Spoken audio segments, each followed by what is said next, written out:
예수님이 예루살렘에 입성할 때 많은 군중들이 종려나무 가지를 들고 환영했다. 그래서 그 환영하던 장면을 기억하고 그 의미를 생각하도록 정해놓은 주일이 종려주일이에요. 종려나무는 요즘으로 말하면 야자나무를 말합니다. 대추야자나무를 헬란 말로 페닉스라고 그러는데, 이 페닉스라고 하는 말의 예, 뜻이 대추, 야자수란 그냥 뜻이에요. 그래서 영어로는 palm이라고 하죠. 그래서 palm Sunday라고도 합니다. 근데 중요한 건 그게 아니라 왜 하필 종려나무 가지냐 하는 거죠. 이 종려나무는 이 지역에서 흔히 볼 수 있는 나무는 아니에요. 어디에서 흔히 보냐면 오아시스가 있는 곳에서만 봐요. 물이 있어야 돼요. 그래서 종려나무는 무엇을 상징하느냐면 풍요와 생명을 상징해요. 그리고 이파리가 이렇게 손을 들고 있는 것처럼 생겼어요. 이렇게. 이렇게. 그래서 그 종려나무 가지를 들고 흔든다는 것은 승리, 만세 이런 뜻이에요. 그래서 종려나무까지는 뭘 의미하느냐? 승리, 풍요, 영광, 생명 이런 걸 상징하는 나무예요. 예. 나라마다 뭐 꽃도 있고 나무도 있잖아요. 소나무는 뭘 상징합니까, 여러분? 늘 푸르르다. 늘 변함이 없다. 이런 걸 상징하잖아요. 겨울에도 파라니까. 그런 것처럼 나무마다 그 나무의 특색이 상징하는 바가 있는데, 종려나무는 그걸 상징해요. 승리, 생명, 풍요 이런 거 있죠. 예. 그러니까 그걸 흔들었다는 얘기는 뭘 의미하냐면 좋다는 거죠. 예수님을 보고 흔들었단 말은 예수님 당신은 나의 풍요를 주시는 분이요, 나에게 승리를 주시는 분이요, 예수님 당신은 우리에게 생명을 주는 분이라서 환영합니다. 너무 좋습니다. 당신이 이곳에 오는 것에 대해서 우리는 이렇게 환영합니다라고 마음을 나뭇가지로 표현을 하는 거예요. 음. 그 여성들이 좋아하는 꽃들이 많겠지만 여러분 어떤 꽃 받으면 기분이 좋으세요? 요즘에 잘 피는 꽃이 뭐가 있어요? 이제 뭐 개나리가 곧 피겠고, 그렇죠? 뭐 벚꽃 이런 거 이쁘잖아요. 근데 여러분 만약에 국화로 선물로 받으면 어떨 것 같아요? 국화는 뭘 상징하죠? 그 약간 그 장례식 분위기 나잖아요. 그러니까 그거 받으면 기분이 뭐가 어쩌되는 거야? 이걸 왜 날 줘? 이럴 거 아니겠어요? 뭐 장미나 이런 걸 주면 좋지요, 여러분. 장미도 꽃값도 비싸요. 그만큼 꽃 중에 꽃이라고 하죠. 장미꽃 같은 경우. 근데 장미에는 가시가 있어서 또 그 상징이 있잖아요. 아름답지만 거기에는 찔리는 가시가 있으니 조심해라. 뭐 이런 것처럼. 종려나무 하면 우리도 그렇지만 유대 사람들에게는 특히나 좋은 뜻으로 쓰이는 나무이자 또 존귀함, 왕이나 또 높은 분들이 어디에 행차를 하면 환영할 때 그걸 들고 흔들기도 하고, 심지어는 바닥에 깔기도 합니다. 여러분 레드 카펫 있잖아요. VIP들이 어디를 방문하면 어떻게 맨 땅을 밟고 오실 수 있습니까? 해서 바닥에다 빨간 카펫을 깔잖아요. 음. 왜 하필은 빨간색인지는 아세요, 여러분? 여러 색깔도 있는데 왜 하필은 빨간 카펫을 깔까요? 예. 빨간 카펫을 만들려면 빨간 염료가 있어야 되는데 그 염료가 비싸요. 그래서 빨간 카펫은 가장 비싼 천이에요. 그래서 빨간색으로 카펫을 깔았던 거죠. 그러니까 이 비싼 천을 밟고 가도 될 만큼 당신은 존귀하다, 귀하다. 그래서 주로 왕이나 귀족들, 요즘에는 이제 뭐 유명한 슈퍼스타들, 뭐 연예인들, 뭐 나라의 왕이나 대통령이나 이런 사람들이 그 카펫을 밟고 가잖아요. 음. 그러니까 상대방을 존중하고 당신 때문에 내가 너무 행복하다, 이제 그런 의미예요. 빨간색 카페트나 또 올림픽 때 머리에 쓰여주는 월계관 이런 거 있잖아요. 그 월계수 이파리는 승리를 상징하죠. 그래서 그 월계수를 스테파노스, 그래서 스테반 집사님의 이름이 그 뜻이에요. 면류관. 그건 이겼다 하는 거죠. 이겼다. 그런 것처럼 종려나무는 포이닉스, 이 대차 야자수를 말하는데 이 대차야수 나무가 있는 곳에 풍요가 있으므로 그 나무들이 사람들 손에 들려 있어서 많은 군중들이 그걸 들고 있으면 어떤 모습이겠어요? 대차 대 대추 야자수 나무가 많은 숲을 이룬 것처럼 보이겠지 않겠어요? 이파리가 크니까 여러 사람이 들고 있으면 사람보다 나뭇 이파리가 더 많이 보이잖아요. 그래서 숲을 이룬 것처럼 아주 장관이죠. 많은 사람들이 그걸 들고 있었다. 이 종려주일이 근거가 되는 이 예수님의 예루살렘 입성 사건은 마태, 마가, 누가, 요한 사복음서에 다 기록되어 있어요. 그만큼 주목할 만한 내용이면서 각각 성경을 기록한 복음서 기자들이 꼭 하고 싶었던, 빼지 않고 싶은 내용이었다는 거예요. 그래서 주목할 만한데, 놀라운 사실은 종려나무라는 이름을, 이 포이닉스라는 단어를 쓴 복음서는 요한복음만 그래요. 다른 복음서에는 그냥 나뭇가지라고 했지 포이닉스라는 단어를 안 썼고요. 또 성경, 신약 성경을 통틀어서 종려나무라고 하는 이 단어는 요한만 썼어요. 다른 데는 안 나와요. 아무리 찾아도 안 나와요. 그리고 요한계시록에 가면 한번 또 나옵니다. 한번 보실래요?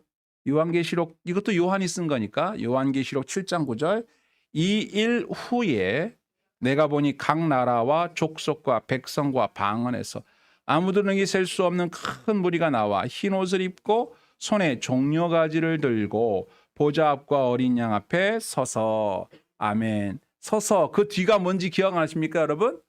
구원하심이 보좌에 앉으신 어린 양과 하나님께 있도다. 이렇게 찬양하는 장면이 나와요. 이게 무슨 얘기입니까? 종려나무 가지, 포이닉스라는 이 단어는 어떤 승리를 말하는 거냐면 우리를 죄 가운데서 구원하신 예수 그리스도의 영광스러운 승리, 뭐에 대한 승리예요? 죄와 사망을 이긴 승리에 대한 성도들의 감격과 감사가 담긴 열렬한 외침이 담겨 있는 거예요. 종려나무 가지가 뭘 말한다? 승리인데 무슨 승리? 죄와 사망에 대한 승리. 네. 자, 그래서 종려주일이 중요한데 사람들이 하는 말을 들어보면 조금 방향이 달라져요. 구원받은 성도라면 누구라도 종려나무 가지를 들고 예수님을 열렬히 환영해야 합니다. 왜? 내가 구원받은 사람이니까. 구원받지 않은 사람은 그럴 일도 없겠지만 아무런 의미가 없어요. 그걸 흔드는 의미가. 예수님이 열렬하게 칭송받을 만한 승리는 다른 게 아니에요.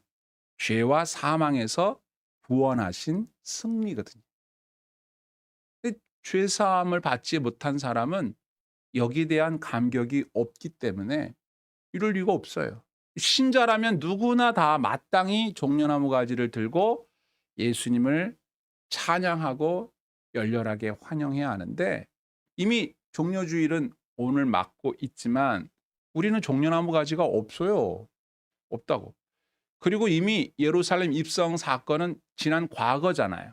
자, 그럼 앞으로 우리가 종려나무 가지를 들고 열렬하게 예수님을 환영할 만한 일이 있을까요? 있을까요? 없을까요? 있습니다. 한 번 더 남았어요. 바로 그때에는 예수님께서 심판주로 오실 겁니다. 구원받은 자와 구원받지 못한 자를 나누실 겁니다. 우리가 구원받은 사람이기 때문에 우리는 종려나무 가지를 들고 그 심판주 예수님을 기쁨으로 맞이할 겁니다. 그러나 그렇지 않은 자들은 심판을 받아 지옥에 떨어져야 되기 때문에 환영하지도 않겠지만 도망치거나 숨으려고 하겠죠. 오늘 말씀의 제목이 종려나무 가지를 들고 주님을 맞이하라, 환영하라. 그 말은 다른 말로 바꾸면 내가 죄와 사망을 이기신 예수님의 승리를 함께 기뻐하는 성도냐? 이 묻는 거예요. 네. 성도가 아닌 사람은 종려 주일의 의미가 없어요. 네. 그래서 오늘의 설교는 내가 정말로 구원받은 하나님의 백성이라면 예수님을 어떻게 환영해야 하는지에 대한 도전이 있는 거예요. 자, 이제 말씀을 살피면서 이게 도대체 무슨 생뚱맞은 소린가 하는 생각을 풀어가도록 하겠습니다.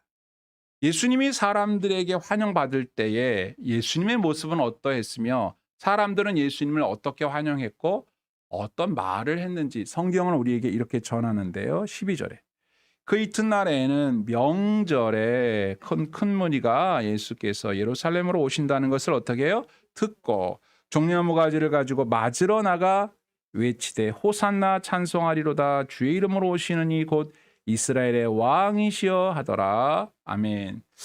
먼저 이 환영한 사람들이 누구냐면 명절에 온 큰 무리라고 했어요. 이 명절은 유월절을 말합니다.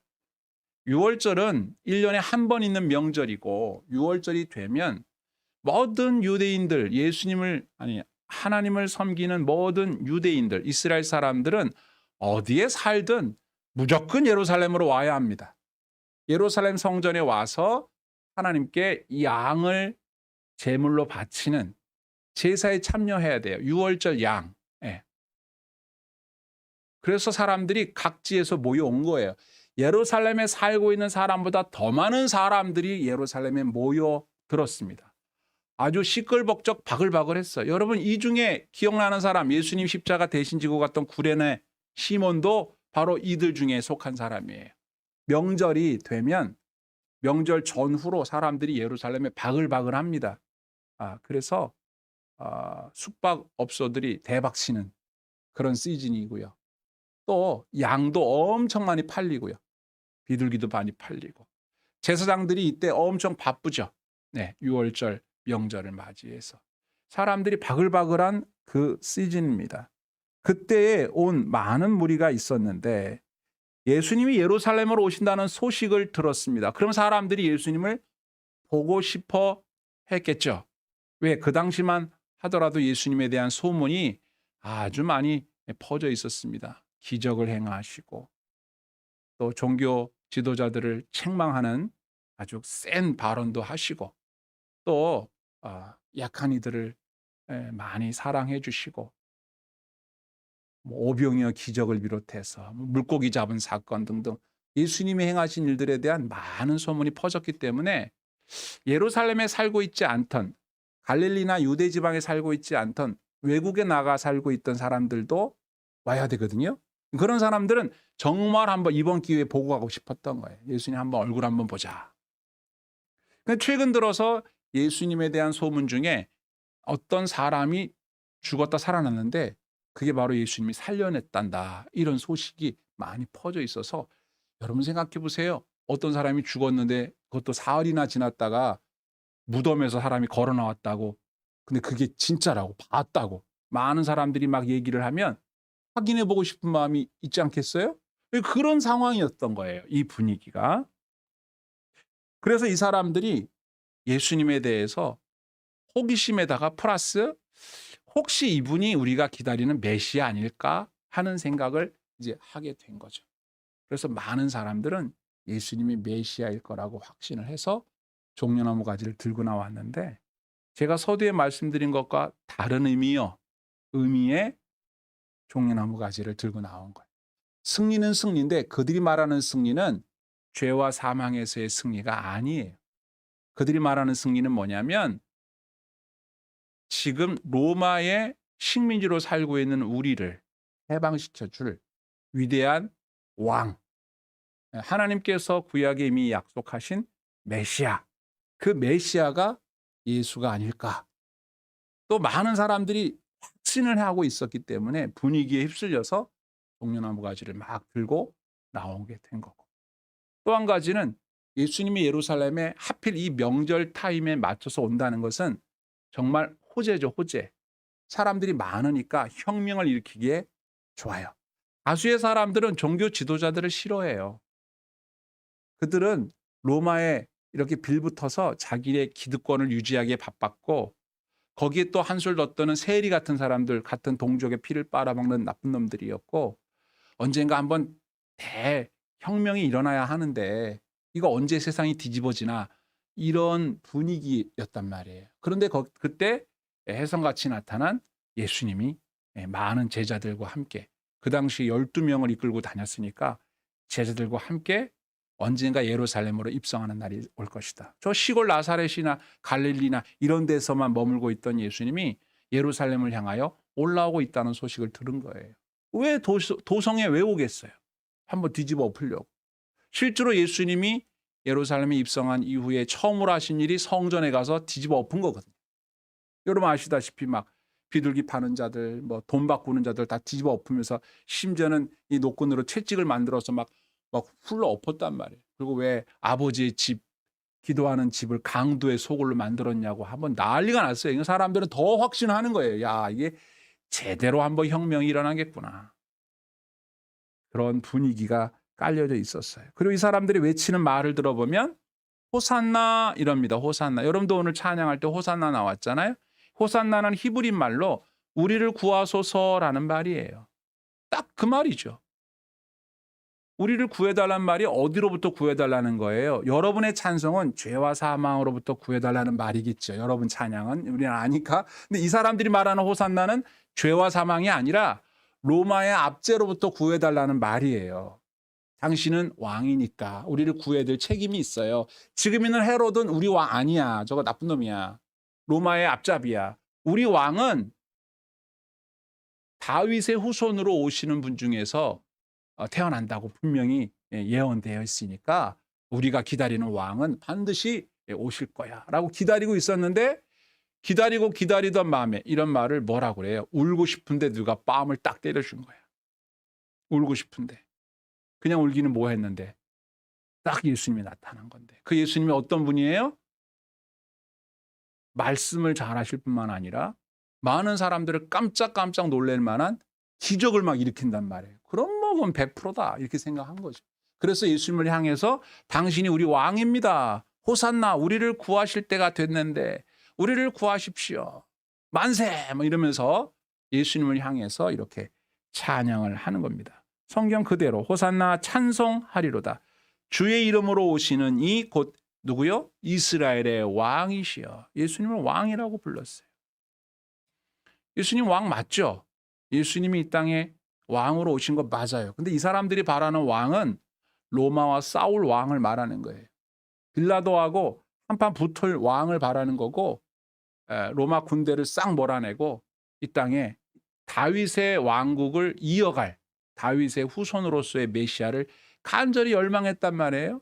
그래서 너무나 좋아서 사람들이 여기에 모인 사람들이 이렇게 예수님을 환영하려고 기다리고 있었고 예수님이 쫙 등장하시자 종려나무 가지를 흔들면서 어떻게 왕이 그냥 오실 수 없다. 그래서 바닥에다가 옷도 벗어서 막 깔고 꽃도 뿌리고 막 나뭇잎알이 뿌리고 장관이 펼쳐지게 된 거예요.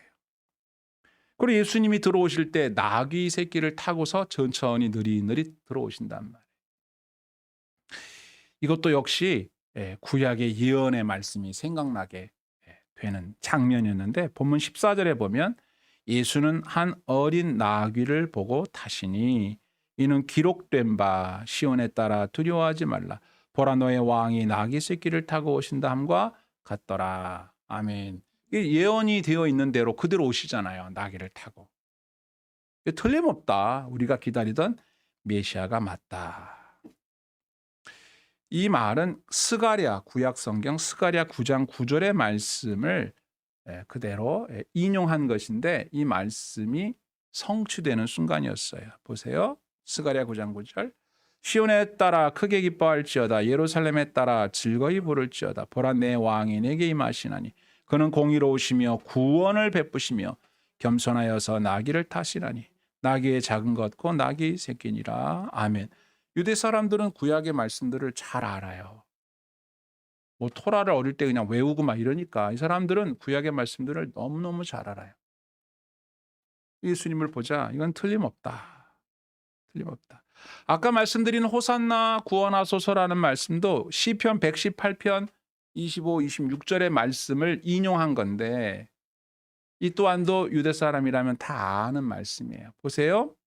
여호와여 구하옵나니 이제 구원하소서. 여호와여 우리가 구하옵나니 이제 형통하게 하소서. 여호와의 이름으로 오는 자가 복이 있으며 우리가 여호와의 집에서 너희를 축복하였도다. 아멘. 여기에 있는 이 말씀을 생각나게 하는 호산나 이런 찬양을 드리게 된 거죠.